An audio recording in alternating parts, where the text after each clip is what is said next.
daripada Allah Subhanahu wa ta'ala.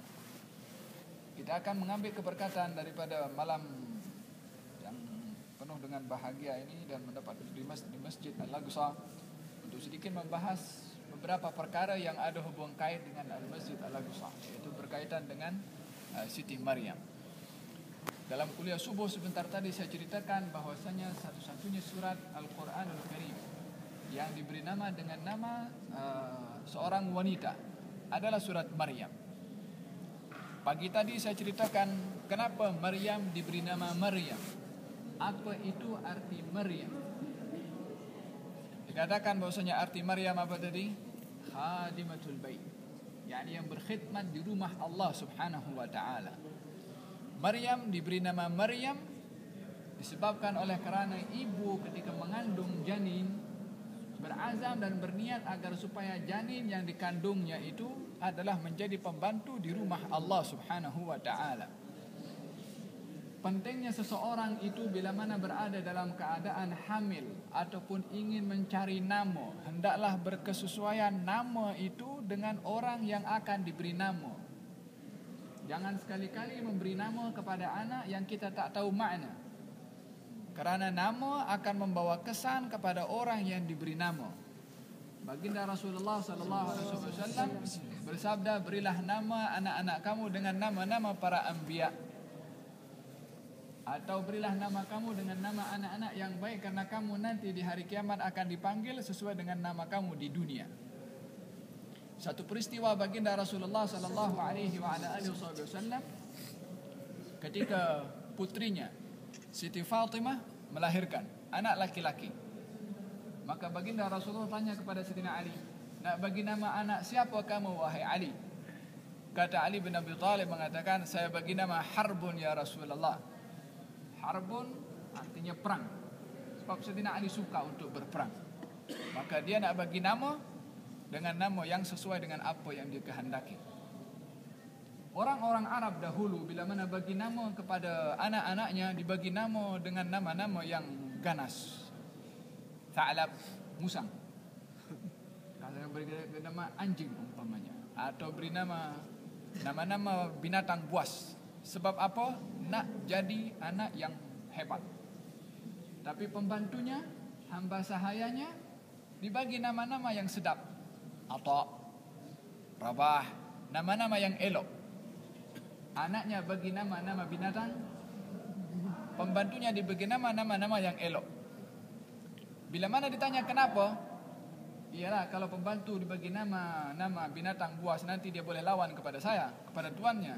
Baik bagi nama-nama yang lembut atau yang baik, supaya apa? Tak boleh lawan kepada dia punya tuan. Anak-anaknya bagi nama yang ganas-ganas. Kata baginda Rasulullah sallallahu alaihi wasallam ketika mendengar Sayyidina Ali mengatakan akan diberi nama anaknya Harbun, kata baginda Rasulullah, bal Hasan, bagi nama Hasan. Hasan artinya cantik, indah. Setahun kemudian lahir seorang anak laki-laki. Ditanya balik Sayyidina Ali, nak bagi nama anak siapa? Nabi menghormati kepada Ali bin Abi Thalib karena sebagai ayah kepada anaknya. Sayyidina Ali mengatakan, Harbun ya Rasulullah, nak perang juga. Kata baginda Rasulullah, bal Husain, bagi nama Husain. Wahakadha Nabi setiap memberi nama kepada seseorang. Sayyidina Abdullah ibn Zubair ketika lahir dibawa kepada Rasulullah, diberi nama Abdullah. Kemudian ada orang lagi anaknya lahir dibawa kepada Rasulullah, Abdurrahman, diberi nama yang elok-elok, nama yang baik, sebab nama membawa kesan kepada perangai orang yang diberi nama. Seorang bernama zaman Rasulullah namanya Huzun.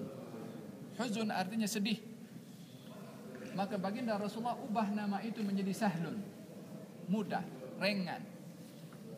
Dia kata, saya tak nak ubah nama yang orang tua saya dah bagi kepada saya. Kata baginda Rasulullah, okey, sepanjang hidup dia dan keturunannya susah terus. Sebab namanya Huzun, susah, sedih, tak mahu diubah. Seorang wanita namanya Qabihah diubah oleh Nabi Jamilah.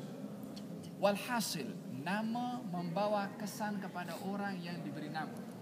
Dan bila mana ingin memberi nama adalah jangan sekali-kali bergantung kepada Google ataupun kepada buku nama tanpa merujuk kepada orang yang tahu dan boleh memberikan penjelasan kepada nama yang boleh daftar nama itu. Tak salah, merujuk balik kepada orang yang mengerti. Idzan Maryam diberi nama Maryam disebabkan oleh kerana ibunya berazam untuk agar supaya dia menjadi pembantu di rumah Allah Subhanahu wa taala. Walaupun perempuan. Di zaman Rasulullah sallallahu alaihi wasallam ada seorang wanita bernama Ummu Mihjan.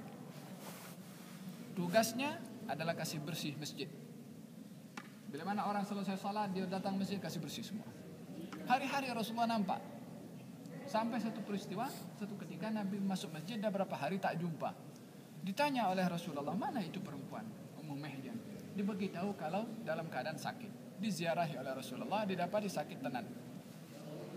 Maka kata baginda Rasulullah, kalau apa-apa berlaku kepada perempuan ini, beritahu kepada aku.